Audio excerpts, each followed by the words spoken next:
दोस्तों, आयुर्वेद की इस दुनिया में आज एक बार फिर से आप सभी का स्वागत है।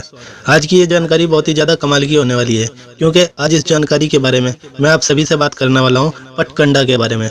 दोस्तों, ये पटकंडा एक देसी जड़ी बूटी होती है और इसे चिड़चिटा भी कहा जाता है। दोस्तों, ये जड़ी बूटी बहुत ही ज़्यादा मशहूर होती है और ये बहुत ही आसानी से किसी भी पंसारी की दुकान से भी आपको मिल जाएगी और आपको खेत खलिहानों के आसपास भी बहुत ही आसानी से मिल जाएगी। दोस्तों, अगर मैं आप सभी से इसकी पहचान के बारे में बात करूं तो ये सिर्फ आपका समय खराब करना ही होगा, क्योंकि ये बहुत ही ज़्यादा मशहूर बूटी है और जैसा कि आप देख पा रहे हो स्क्रीन पर, आप देखते ही समझ भी गए होंगे। लेकिन अगर आप फिर भी इस चिड़चिटा के बारे में आप किसी हकीम या डॉक्टर से पता करोगे तो आपको इसके एक नहीं अनेक फ़ायदे बता देंगे। तो दोस्तों, इस जड़ी बूटी के बारे में आज मैं आपको एक बहुत ही हैरत अंगेज बात बताने वाला हूँ। दोस्तों, यह जड़ी बूटी बिच्छू को पकड़ने में भी काम आती है। आज की इस जानकारी के अंदर मैं आप सभी को बताऊंगा कि इस जड़ी बूटी का इस्तेमाल बिच्छू को पकड़ने के लिए कैसे किया जाता है। दोस्तों, अगर आप मेरे द्वारा बताए गए तरीके से उस तरीके का इस्तेमाल करके अगर आप बिच्छू को हाथ में पकड़ लेते हो तो वो आपको डंक नहीं मार सकेगा और बहुत ही साधारण सा कीड़ा बनकर आपके पास रह जाएगा। इस जानकारी के अंदर मैं आप सभी को एक ऐसी ट्रिक बताऊंगा जिसका इस्तेमाल बड़े बड़े मदारी लोग और फनकार लोग और तमाशा करने वाले लोग इस नुस्खे का इस्तेमाल करते हैं और इसी विधि का इस्तेमाल करके वो सांप बिच्छुओं को बहुत ही आसानी से अपने हाथ में पकड़ लेते हैं। तो आखिर तक मेरे साथ बने रहो। चलिए जान लेते हैं कि कैसे इस जड़ी बूटी का इस्तेमाल करना है बिच्छू को पकड़ने के लिए। चलिए शुरू करते हैं।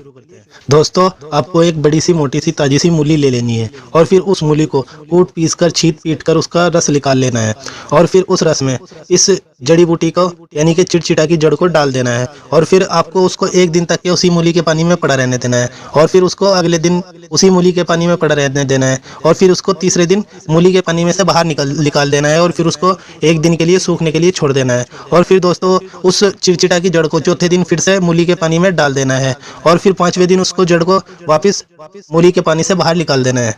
दोस्तों, जब 5-6 दिन मूली के पानी और इस जड़ को ऐसे ही करते करते हो जाए तो समझ लेना कि ये इस जड़ ने मूली का पानी अच्छे से पी लिया है। जब आपको लगे कि हाँ इसके अंदर मूली का पानी समा गया है तो आपको इस जड़ को फिर नरम नरम को ही अपने हाथ पे ऐसे बांध लेना है, तागे की तरह से घुमाकर, जैसे काला तागा या लाल तागा बांधा जाता है ऐसे अपने हाथ पे इस मूली को, इस चिड़चिटा की जड़ को अपने हाथ पे बांध लेना है। और दोस्तों, फिर उसके बाद अगर आप बिच्छू को पकड़ते हो तो बिच्छू आपके हाथों में बहुत ही आसानी से आ जाएगा और आपको डंक ना मार सकेगा, क्योंकि मूली और इस जड़ की खुशबू से वो शायद लकड़ी समझकर आपके हाथ को छोड़ देगा।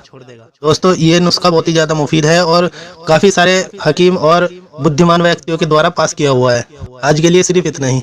मेरे द्वारा बताई गई जानकारी आप सभी को कैसी लगी है मुझे कमेंट बॉक्स में लिखकर जरूर बताना और हाँ, इस जानकारी को अपने दोस्तों में और रिश्तेदारों में शेयर करना ना भूलें। तो शेयर करते रहिए। मैं फिर मिलता हूँ आप सभी से एक और नए टॉपिक के साथ।